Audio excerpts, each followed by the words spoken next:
नमस्कार, मैं आचार्य विनोद भारद्वाज और आप देख रहे हैं एस्ट्रो तक। आज का कार्यक्रम कुछ हट के है। आज का कार्यक्रम विशेष ज्ञान का है, विशेष जानकारियों से भरा हुआ है। आज का विशेष कार्यक्रम आपके पितरों के लिए है, लेकिन आज आप मुझे कुछ अलग लुक में देख रहे होंगे। मैं आज मुंडन करा लिया हूँ। उसका कारण है क्योंकि पितृ यज्ञ में यदि आचार्य पुरोहित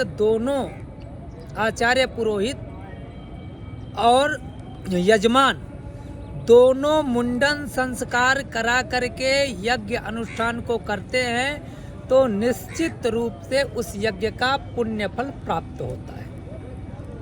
इस यज्ञ के बारे में भी हम जानकारी देंगे, लेकिन सबसे पहले हम आपको जानकारी दें कि आज हम अयोध्यापुरी धाम में हूँ और यह घाट है नया घाट। सामने देख रहे हैं सलीला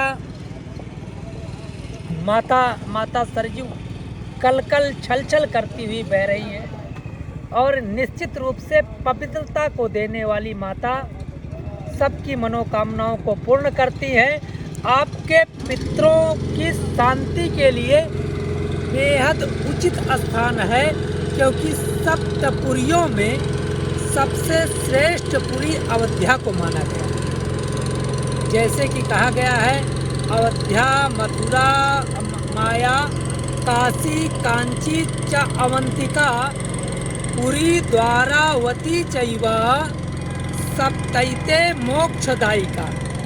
7 मोक्ष नगरी में सर्वप्रथम अयोध्या का नाम आता है। इसलिए अपने पितरों की मोक्ष की प्राप्ति के लिए यदि आप अवध में आकर के माता सरयू के तट पे पिंडदान करते हैं तो पितरों की मोक्ष की प्राप्ति होती है। तो हम आपको जानकारी देंगे कि आज हम किस चीज़ का अनुष्ठान कर रहे हैं और क्यों कर रहे हैं। हो सकता है आपके काम की चीज़ हो। आज हम कर रहे हैं नारायण बलि का अनुष्ठान। जैसे कि आप लोग देख सकते हैं, यहाँ पे 4 कलश मिट्टी के हैं और एक प्रधान कलश भगवान विष्णु का। इसे चाहे स्वर्ण प्रतिमा का पे रखा जाए या आप इसे पीतल का रखें, लेकिन इस बीच वाले कलश पे भगवान विष्णु का आह्वान होता है और इसी कलश के साथ ये जो पिंडदान है इनको एक तरह से मिश्रित कर दिया जाता है। तभी तो होता है नारायण बलि। भगवान नारायण को बिगड़े से बिगड़े पितृ को निश्चित रूप से समर्पित कर दिया जाता है। अब मैं आपको जानकारी दूंगा कि नारायण बलि की आवश्यकता होती ही क्यों है। आखिर में नारायण बलि का अनुष्ठान क्यों किया जाता है।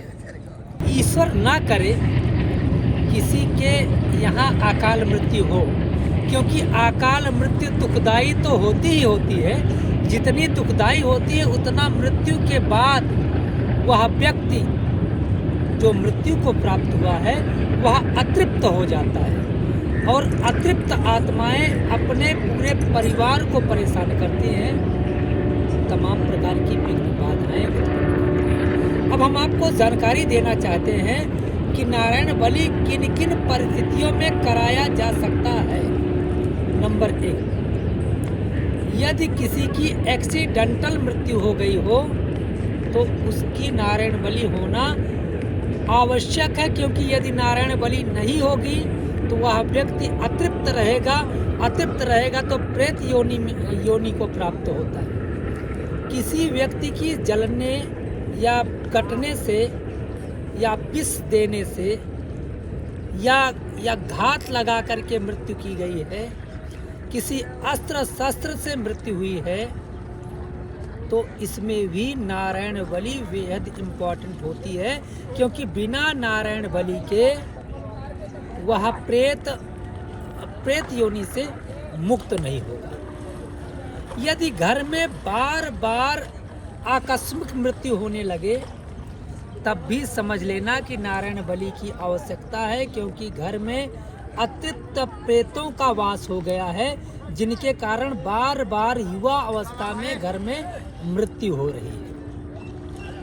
यदि कोई भी व्यक्ति आपके परिवार का ऐसा है जो कि जिनका देहांत हुआ है, आपको नहीं मालूम है, उनका कर्मकांड आप नहीं कर पाए हैं, तब भी नारायण बलि की आवश्यकता है।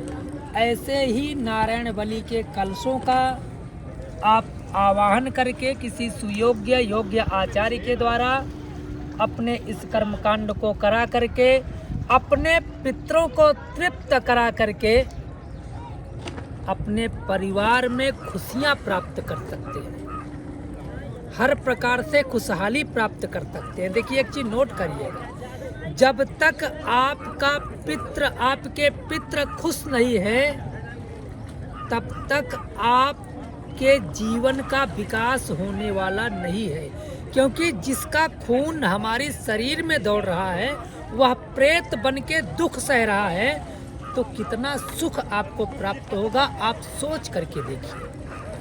तो यह नारायण बलि की प्रक्रिया अतृप्त प्रेतों के लिए है।